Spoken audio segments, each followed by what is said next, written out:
Good morning, students. In last lecture, we have started our first chapter. This first chapter is atomic structure. In last lecture, we have started our first chapter, atomic structure. In that chapter, we have started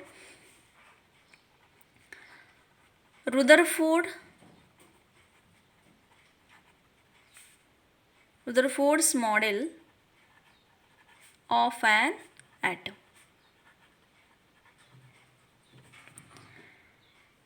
But this Rutherford model of an atom I have explained in English, but in this lecture I will explain this model in Marathi also.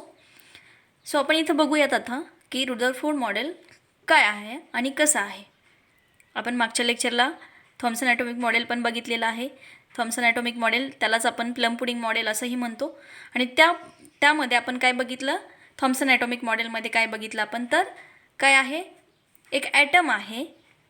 Item कसा असतो according to Thompson, कसा असतो atom, तर हा positively charged sphere आहे and electrons are embedded in it. असा काय असतो atom. This is a structure of atom according to the Thompson.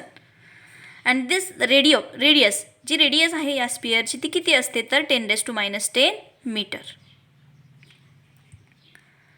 First Thomson discovered the electrons.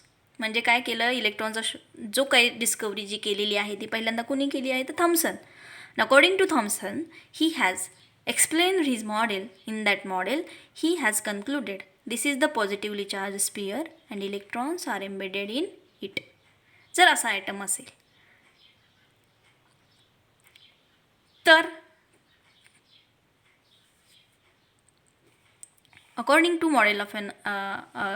the Rutherford model of an atom, तर काही त्याच्यामध्ये difficulty होत्या कुठल्या मॉडेलमध्ये, तर थॉम्सन ॲटॉमिक मॉडेलमध्ये some difficulties, some drawbacks. Because of this drawbacks Rutherford put forth is the new model and called this Rutherford model of an atom. To explain his model, he has done experiment. This experiment is called gold foil experiment, Rutherford's gold foil experiment. In this lecture we will see this experiment in detail, but I will explain in Marathi. Rutherford's gold foil experiment, आपण त्याला काय म्हणूया, gold foil experiment. This experiment he has done with the scientists Giger and Marsden. This experiment is also called as Giger-Marsden experiment. तर gold foil एक्सपेरिमेंटमध्ये काय बघतोय आपण, तर एक रेडिओ ॲक्टिव्ह एलिमेंट आहे. दिस रेडिओ ॲक्टिव्ह एलिमेंट कुठला आहे, तर सपोज हा रेडियम आहे, radio active element. This radio active element continuously emits alpha particles in all direction, बरोबर. आणि काय करायचं आहे, आपल्याला बीम प्रोड्यूस करायचं आहे. काय करायचं आहे, हे जर रेडिओ ॲक्टिव्ह एलिमेंट जर अल्फा पार्टिकल इमिट करत असेल इन ऑल डायरेक्शन, पण काय करायचं आहे, आपल्याला एक बीम तयार करायचं आहे, प्रोड्यूस करायचा आहे. आणि तो प्रोड्यूस करण्यासाठी काय केलं रुदरफोर्डनं, तर इथं एक लीड ॲब्झॉर्बर काय केला आहे, ठेवला आहे इथं. आणि त्या लीड ॲब्झॉर्बरला एक स्मॉल काय आहे, होल आहे. ते होल कशासाठी ठेवलं आहे, तर हे जे अल्फा पार्टिकलचा जो बीम प्रोड्यूस झालेला आहे इथून, तो काय व्हायला पाहिजे, इथून पास व्हायला पाहिजे. हा बीम या होलमधून काय होतं आहे, पास होतं आहे. अल्फा पार्टिकल म्हणजे काय आहे, अल्फा पार्टिकल म्हणजेच काय आहे, तर हेलियम न्यूक्लियस आहे. काय आहे, हेलियम न्यूक्लियस. हेलियम न्यूक्लियस म्हणजेच काय, त्याच्यामध्ये 2 प्रोटॉन्स आणि 2 काय असतात, न्यूट्रॉन. त्याला काय म्हणतो, आपण काय म्हणतो, हेलियम न्यूक्लियस. म्हणजे त्याच्यामध्ये 2 प्रोटॉन आणि 2 न्यूट्रॉन असतात, त्याला आपण म्हणतो अल्फा पार्टिकल. आणि त्याच्यावरती असणारा चार्ज असतो तो +2e असतो. किती असतो त्याच्यावरती असणारा चार्ज, +2e. आणि मग इथं जो radio active element continuously alpha particle emit होत असतील, आणि अल्फा पार्टिकल एकाच डायरेक्शनमध्ये इमिट नाहीत होत, सगळ्या डायरेक्शनमध्ये इमिट होतात त्या. आणि सगळ्या डायरेक्शनमध्ये इमिट झालेल्याची काही आपल्याला गरज नाही, म्हणून काय करतो, हा लीड ॲब्झॉर्बर ते अल्फा पार्टिकल काय करतो, ॲब्झॉर्ब करून ठेवतो आणि एक बीम प्रोड्यूस करतो. आणि जो बीम प्रोड्यूस झालेला आहे अल्फा पार्टिकलचा, तो या होलमधून काय होतो, पास होतो. आणि मग त्यानंतर काय ठेवलेलं इथं त्यांनी रुदरफोर्डनंतर काय ठेवले, गोल्ड फॉईल. गोल्ड फॉईल म्हणजेच काय आहे, ॲटम आहे, एक ॲटम, त्याला आपण गोल्ड फॉईल म्हणजेच काय, हा फॉईल का म्हणलं आहे त्याला, तर हा ॲटम आहे, आपण एक खूप थिन फॉर्ममध्ये घेतला आहे. खूप थिन फॉर्ममध्ये एक फॉईल आहे, आपल्या कागदासारखी एक थिन फॉईल असते, तर त्या ॲटमची घेतलेली गोल्ड फॉईल. हा जो ॲटमच आहे, हा ॲटम. बट हा ॲटम जो आहे तो ॲटम कुठला आहे ॲटम? तर according to the Thomson atomic model. जो काही ॲटम आहे तो कसा आहे? तर थॉम्सन ॲटॉमिक मॉडेलमध्ये जे काही त्यांनी एक्सप्लेन केलं तसा हा ॲटम आहे. तर तो जो ॲटम आहे गोल्ड फॉईल, सपोज जर त्याचा जो ॲटॉमिक नंबर आहे तो 79 असतो गोल्डचा, बरोबर. आता ही जी गोल्ड फॉईल आहे ती खूप थिन आहे. थिन कशासाठी घेतली त्याने? तर त्याच्यामध्ये थिन म्हणजेच काय? थिन जर असेल तर त्याच्यामध्ये खूप कमी नंबर ऑफ ॲटम्स असतात, म्हणजे lesser number of atoms. Lesser number of atoms कायसाठी आपल्याला लागत आहेत? तर एक्सपेरिमेंट चांगला होण्यासाठी. जास्त ॲटम असतील तर तो खूप खूप कॉम्प्लिकेटेड होणार, म्हणून काय केलं त्याने? थिन एकदम घेतलं आणि त्याच्यामध्ये काय थिन आहे म्हणून त्याच्यामध्ये काय आहेत? खूप कमी नंबर ऑफ ॲटम्स आहेत. अल्फा पार्टिकल म्हणजे काय आहे? हेवी असतो. हेवी असतो, त्याला खूप जास्त एनर्जी असते, हाय एनर्जी, हेवी असतो पार्टिकल तो. आणि मग तेवढ्याच हाय एनर्जीनं काय होतोय? तो मूव्ह होतोय आणि मूव्ह होऊन काय कशावरती स्ट्राईक केला जातो? या गोल्ड फॉईलवरती. अल्फा पार्टिकलला काहीतरी कायनेटिक एनर्जी आहे, बरोबर. कायनेटिक एनर्जी जी काय आहे त्या कायनेटिक एनर्जीनं तो अल्फा पार्टिकलचा जो बीम आहे तो कशावरती स्ट्राईक होतो? या गोल्ड फॉईलवरती. गोल्ड फॉईलवरती स्ट्राईक झाल्यानंतर काय होतं आहे? तर तो स्कॅटर होतोय का ते बघायचं आहे आपल्याला. स्कॅटर होतोय का नाही ते चेक करायचं आहे आपल्याला.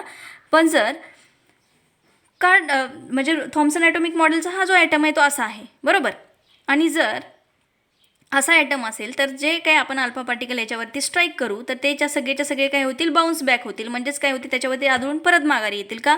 तर हा पॉझिटिव्हली चार्ज स्पियर आहे आणि जो अल्फा पार्टिकल त्याच्यावरती स्ट्राईक होणार आहे त्याचासुद्धा चार्ज कसला आहे? +2e चार्ज आहे. मग ते काय? पॉझिटिव्ह नेहमी काय असतं? रिपल्शन असतं. म्हणून काय होते? त्याच्यावरती आदळून तो लगेच काय होईल? माघारी येईल, बरोबर. आता जर असा आयटम असता तर तर काय झालं असतं? लगेच त्याच्यावरती स्ट्राईक होऊन काय झाले असते? लगेच स्कॅटर झाले, लगेचच माघारी आले असते, बरोबर. पण काय झालं? त्याला काय ऑब्झर्व झालं? जर त्याला काय ऑब्झर्व झालं तर आपण इथं नंतर एक्सप्लेन करते मी.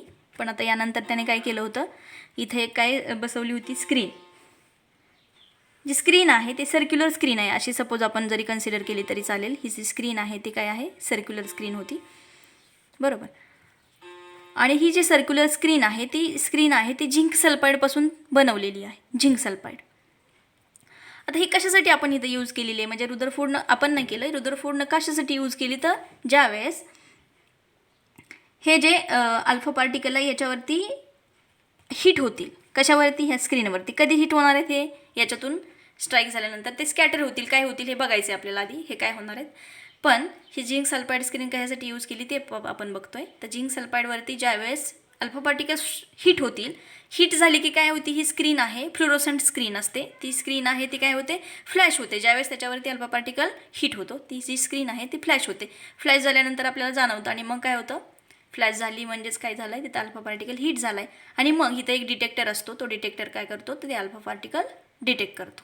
मग हे आपल्याला सगळं बघायचं आहे. आणि मग आपल्याला इथं खूप महत्त्वाचं आहे की डिस्टन्स या फॉईलचं या स्क्रीनपासूनचं किती आहे. थिन फॉईलची थिकनेस पण इम्पॉर्टंट आहे. परत त्या थिन फॉईलमध्ये किती नंबर ऑफ ॲटम्स आहेत ते सुद्धा खूप इम्पॉर्टंट आहे. ते कशासाठी आपल्याला इम्पॉर्टंट आहे? तर किती नंबर ऑफ ॲटम आहे ते स्कॅटर झालेले आहेत, किती number of atom bounce back झालेले आहेत, किती नंबर ऑफ ॲटम डिफ्लेक्ट झालेले आहेत ते आपल्याला कळतं. जी ही स्क्रीन आहे ती सर्क्युलर आहे. त्याच्यामध्ये अर्थातच काय आहे? तिथं डिग्री आहेत. डिग्रीचे मार्क्स आहेत तिथं 0 डिग्री, 180 डिग्री असं 360पर्यंत आहेत. ही जी स्क्रीन आहे त्याला तसं डिग्रीचे मार्किंग आहे. काय तर सर्क्युलर आहे म्हणून कशासाठी आपण हे सर्क्युलर घेतोय? तर किती नंबर ऑफ ॲटम्स स्कॅटर होत आहेत सम अँगलनं, त्यासाठी आपण ही स्क्रीन यूज केलेली आहे. स्क्रीन कशासाठी यूज करतो? तर डिटेक्ट झालेले ॲटम म्हणजे किती ॲटम त्याच्यावरती येऊन हिट होत आहेत. आणि मग हिट झाल्यानंतर ही स्क्रीन आहे ती काय होते? फ्लॅश होते.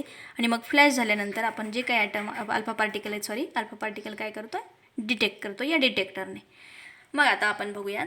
सपोज हे काय आहेत? अल्फा पार्टिकल आहे. नंबर ऑफ अल्फा पार्टिकल्स आहेत. आपण सपोज काय ॲक्च्युअल होते त्यासाठी आपण इथं कन्सिडर करतो, बरोबर. आणि मग हे जे अल्फा पार्टिकल आहेत ते कशावरती स्ट्राईक होत आहेत? तर ॲटम कसला आहे बघा, हा ॲटमवरती स्ट्राईक होत आहेत. पण जर ॲटम असा असता म्हणजे according to the Thomson atomic model तर जे सगळे अल्फा पार्टिकल त्याच्यावरती जर स्ट्राईक होऊन काय झाले असते? माघारी गेले असते लगेच. का तर पॉझिटिव्ह असतो रिपल्शन. पण ज्यावेळेस रुदरफोर्डने एक्सपेरिमेंट केलं तर त्याला काय ऑब्झर्व केलं त्याने? तर की काही अल्फा पार्टिकल आहेत ते ॲटममधून काय झाले, असे स्ट्रेट गेले. काही पार्टिकल आहेत ते ॲटममधून काय गेले, स्ट्रेट गेले आणि ह्याच्यावरती स्ट्राईक झाले. ही जी स्क्रीन आहे त्याच्यावरती स्ट्राईक झाले. काही अल्प पार्टिकल आहेत ते काय झाले, डिफ्लेक्ट बाय सम अँगल. काही अँगलनं काय झाले, ते काय झाले, डिफ्लेक्ट झाले. आणि जे काही अल्फा पार्टिकल आहेत ते काय झाले, याच्यावरती कशावरती तरी इथं काहीतरी आहे आणि त्याच्यावरती आदळून ते काय झाले, माघारी आले, लगेच बाउन्स बॅक. म्हणजे काही अल्फा पार्टिकल आहे त्याच्यावरती आदळून परत माघारी आले. काही अल्फा पार्टिकल आहेत ते काय झाले, सम अँगलनं काय झाले, डिफ्लेक्ट झाले असे. आणि काही अल्फा पार्टिकल आहे त्याच्यातून पास झाले. म्हणजेच काय झालं की ह्या ॲटममध्ये फक्त एक डेन्स चार्ज आहे, कुठला तरी एक चार्ज आहे, डेन्स चार्ज. आणि तिथंच फक्त काय होत आहेत, तिथं जे ॲटम ज्यावेळेस स्ट्राईक होत आहेत तेच फक्त काय होत आहेत, बाउन्स बॅक होत आहेत. म्हणजे त्याच्यावरती जे आदळलेले जे ॲटम आहेत तेच फक्त काय होत आहेत, माघारी येत आहेत. आणि काही जे ॲटम आहेत ह्या डेन्स चार्जपासून जरा अंतरावर असणारे जे काही अल्फा पार्टिकल आहेत ते काय होत आहेत, थोड्याशा सम अँगलनं काय होत आहेत, डिफ्लेक्ट होत आहेत.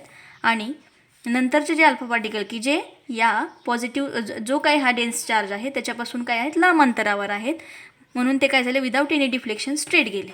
बरोबर दिसतंय का तुम्हाला या फिगरमध्ये, तर हे स्ट्रेट गेले. आता according to the Rutherford, this dense charge is the positive charge, and after this he has concluded that all the positive charge and its mass, all the positive charge of atom and its mass are concentrated at the center, and this center is called nucleus, and this center is called nucleus having positive charge. जर इथं positive charge असेल तर आणि तरच काय होतील, आपल्याला माहिती आहे या अल्फा पार्टिकलवरती कुठला चार्ज आहे, +2e. याच्यावरती +2e चार्ज आहे, म्हणजे पॉझिटिव्ह चार्ज आहे. बरोबर, एका दुसऱ्या पॉझिटिव्ह चार्ज जवळ तो गेला तर काय होणार आहे, रिपल्शन. म्हणून हे काय होत आहे, त्याच्यावरती स्ट्राईक होऊन लगेच माघारी येत आहेत. म्हणजेच काय इथं जो काय आहे, जे काय पार्टिकल बॅक आलेले आहेत, बाउन्स बॅक झालेले आहेत, तिथं काय आहे तर दुसरा कुठला तरी एक पॉझिटिव्ह चार्ज आहे, तेवढ्याच फक्त रिजनमध्ये. आणि बाकीचे जे अल्फा पार्टिकल आहेत ते काय होत आहेत, या रिजन, हा पॉझिटिव्ह जो चार्जचा रिजन आहे तो सोडून काही अल्फा पार्टिकल आहेत ते काय झालेले आहेत, असे डिफ्लेक्ट झाले आहेत बाय सम अँगल. आणि काही अल्फा पार्टिकल म्हणजे या पॉझिटिव्ह चार्जच्या रिजनपासून लांब आहेत, ते पार्टिकल कसे गेलेले आहेत, डायरेक्ट स्ट्रेट गेलेले आहेत. बरोबर. आणि मग जे काही अल्फा पार्टिकल आहेत ते काय झालेले आहेत, ही सर्क्युलर स्क्रीन आपण कन्सिडर करूया. आणि ही जी स्क्रीन आहे तर ह्या स्क्रीनवरती ते काही जाऊन हिट होत आहेत. हे जे काही अल्फा पार्टिकल आहे म्हणजे काही स्ट्रेट गेले आहेत, काही सम अँगलनं डिफ्लेक्ट झाले आहेत आणि काही बाउन्स बॅक झालेले आहेत. ते काय होत आहेत, मग ह्या जी झिंक सल्फाईडची स्क्रीन आहे त्याच्यावरती जाऊन हिट होत आहेत. हिट झालं की काय होते, ही जी झिंक सल्फाईडची स्क्रीन आहे ती काय होते, फ्लॅश होते. आणि मग आपण कॅल्क्युलेट करू शकतो, डिटेक्ट करू शकतो की किती नंबर ऑफ अल्फा पार्टिकल्स आहेत ते इथं आपण हिट झालेले आहेत. आणि मग ते आपण डिटेक्ट करू शकतो. बरोबर. आणि मग हे कशामुळे होतं आहे असं, तर अल्फा पार्टिकलवरती चार्ज पॉझिटिव्ह आहे आणि मग इथं जो रिजन आहे तो सुद्धा पॉझिटिव्हली चार्जच असायला पाहिजे. तर आणि तरच काय होऊ शकतं की हे alpha positively charge alpha particle आहे इथं आल्यानंतर काय होत आहेत, बाउन्स होत आहेत. म्हणजेच काय, त्याच्यावरती आदळून परत माघारी जात आहेत. म्हणजेच तिथंच फक्त त्या स्मॉल रिजनमध्ये काय आहे, पॉझिटिव्ह चार्ज आहे. म्हणून जे काही कन्क्लुजन काढलं रुदरफोर्डनं, he had concluded that all its positive charge. महत्त्वाचे 2 कन्क्लुजन्स काढले रुदरफोर्डनं. तर कुठले कुठले कन्क्लुजन्स आहेत बघा. तर महत्त्वाचं एक कन्क्लुजन काय आहे, तर ॲटम आहे त्याच्यातला सगळ्याच्या सगळा positive charge, all the positive charge and its mass are concentrated at the centre. This centre is called nucleus. म्हणजेच काय, त्या न्यूक्लियसवरती पॉझिटिव्ह चार्ज आहे. म्हणजेच सगळ्याच्या सगळं त्याचं मास आहे आणि सगळ्याच्या सगळा त्या ॲटमचा जो चार्ज आहे, positive charge, it concentrated at the centre. This centre is called as nucleus. आणि मग काय झालं, या पॉझिटिव्ह चार्जच्या बाहेर काय झालं की अशी एक खूप मोठी एम्प्टी स्पेस आहे. काय आहे, एम्प्टी स्पेस आहे. न्यूक्लियसच्या बाहेर जी आहे ती काय आहे, एम्प्टी स्पेस आहे. तिथं पॉझिटिव्ह चार्ज नाही. सगळ्याच्या सगळा पॉझिटिव्ह चार्ज आहे याच रिजनमध्ये, स्मॉल रिजनमध्ये कॉन्सन्ट्रेट झालेला आहे आणि त्याच रिजनला आपण न्यूक्लियस असं म्हणतो आहे. आणि मग या न्यूक्लियसच्या बाहेर ॲटममध्ये काय आहे, एम्प्टी स्पेस आहे. म्हणजेच काय, पॉझिटिव्ह चार्ज आहे त्याला न्यूक्लियस आपण म्हणतो आहे. म्हणजेच त्याचे दोन कन्क्लुजन्स महत्त्वाचे आहे. All its positive charge and mass are concentrated at the centre. This centre is called nucleus. And ज्या ह्या न्यूक्लियसच्या बाहेर काय आहे, खूप मोठी काय आहे, एम्प्टी स्पेस आहे. आणि हे दोन जे ऑब्झर्वेशन्स आहेत, महत्त्वाचे ऑब्झर्वेशन्स, त्याला काय झाले, ऑब्झर्व झाले. आणि मग त्याने स्वतःचं असं एक मॉडेल मांडलं, त्याला आपण काय म्हणतो, Rutherford's model of an atom. And according to this model of an atom, all the positive charge of atom and its mass are concentrated at the center, and electrons are revolving around the nucleus, but it is in empty space, not in circular orbits. It is in empty space. This is all about the Rutherford atomic model. Okay, this is the model according to the Thomson, and this is the this is the model according to the Rutherford. Which model? All positive charge are concentrated at the center. This center is called as nucleus.